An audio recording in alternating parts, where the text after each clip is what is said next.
We have Yungblud. Hello. Hello, Nicky, mate. How are you? I'm all right. I'm not too bad. I'm good. Are you in Nashville? I am, man. Cowboy Town. Where are you? I'm in Gateshead right now, speaking to you. I love it, man. Love it. Not quite as nice. Not quite as nice. So listen, is this the first time for you recording in Nashville? Because obviously it's a legendary place for music. What's going on? Oh, dude, it's been pretty crazy, to be honest. We've been in New Orleans and Nashville making the next record, and it's pretty wild out here, man. It's like I'm in the middle of nowhere. I'm on a farm with like a load of alpacas and that. It's pretty bonkers. You say you're recording now. Do you enjoy the recording process? Oh, I love it, man. I love it, to be honest. I've taken hello everybody in Newcastle. I've taken a couple months off, you know what I mean, to like get a bit of clarity, clear my head, get out of the public eye a bit, and then been on some mad remote farm with some cows and alpacas for like 3 months recording. I love it. Sounds amazing. So it's a follow-up to your current album, which was your second #1 album, so that must be a pretty amazing feeling. Pretty mental, yeah. And I was like, it's so weird when that sort of thing happens, because you don't really think about it, and then everyone tells you that week, like, oh wow. And it's like, whoa, this is cool. It's crazy. Beautiful. It's all about, being yourself, this album, isn't it? And opening up and not projecting someone else's image of you. Was that sort of like a nerve-wracking, or was that a liberating thing to do? Absolutely liberating. I think that's what Yungblud's about. I think since the start of my career, the reason why I got into music was to initially find some mates, you know what I mean? And be like, is anyone out there like me? Literally, that was it. And now it's kind of got to like playing to 10,000 people a night. It's pretty mental, but I think kind of when the more real you get, the more unreal the world feels. And I needed to write this album to kind of pull me back down to it and make me feel close to everyone. And it did that, and it's beautiful, and I'm buzzing, man. I'm buzzing to come to Newcastle. It's going to be crazy. Oh, we're looking forward to having you here, man. I was just reading about the cover shot for the album, and it was taken from an idea that once upon a time you're out and about and you'd be worried about what people thought of you and stuff like that. I mean, what is it like being that instantly recognisable? Because I'm on the radio, no one knows what I look like. Yeah. Occasionally someone does, and I get a bit paranoid about it. But what's it like being in the public eye so much as you are? It was such an interesting experience. I think that's why I took a couple months off to get that clarity, because ultimately, like, I love meeting people, you know what I mean? I love meeting people. I love saying hello to people in the street. I think it's where I'm from, because I'm from Donny, you know what I mean? I remember when I first went down to London, I started saying hello to strangers on the tube, and they'd look at me like I was like mental, you know what I mean? I'm like, hello mate, and it's like, what the hell are you doing? Get away from me. I'm like, oh, sorry, you know what I mean? So it was nice, but everything comes with everything, doesn't it? People love you, people hate you. That's a bit weird at first, but I think that's when you're doing something right, innit? I think ultimately it adds to kind of the ferocity and the fire of Yungblud, because it's like people in this life are gonna judge you for being a certain way, whatever that way is. Too crazy, too boring, too strange, too loud, too quiet. And I think I wanted a place where people can be exactly who they are, no matter who they are.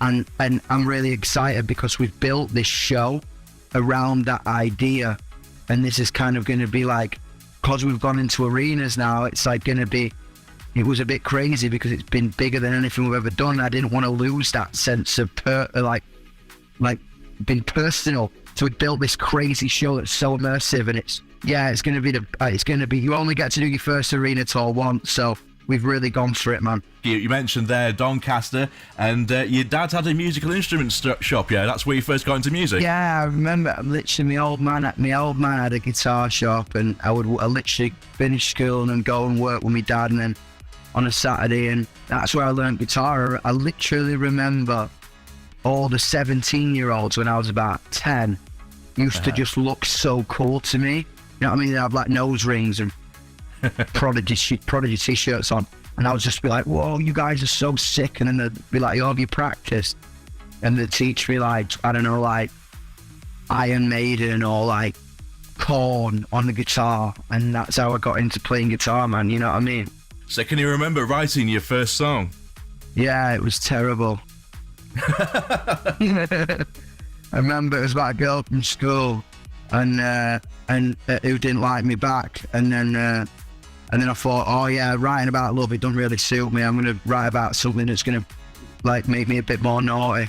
And what about your first gig? What was that like? Oh, I remember my first gig was at a place called The Leopard in Doncaster, and if you're in a band, you definitely played that venue. It's next to the train station, and there was about 10 people in there, and my uncle Matty always says I came out and I was like, got anything in Doncaster, and he said flash forward, he saw me play Brixton 3 years later, and I did the same entrance at Brixton Academy, so he was laughing. Well, it's been quite a journey then from there to where you are now. Man. Is it all what you expected? How is it like being you right now? Absolutely not, man. Absolutely not. But I think that's part of the beauty of it, man. Like, life is wild, it's mental, but you just got to have a good time with it, man, or you just like, what's the point? You know what I mean? It's like everything. Just like spread love, spread happiness, spread energy, make people mad, make people happy, and I think you're doing all right, you know what I mean? Yungblud speaking to me a little bit earlier. We'll get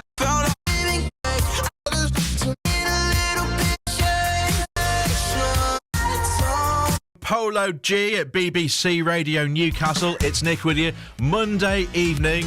I was talking to Yungblud a little bit earlier. Well, you did an amazing performance at Glastonbury in the summer that was absolutely standout. You're about to embark on this huge world tour that takes you right through to July. How do you find touring and playing live? Do you still get nervous before you go on? Oh, every night, man, every night. Honestly, I always have this like little complex. I'm like, yo, does it look busy? And everyone's like, dude, it's sold out. You know what I mean?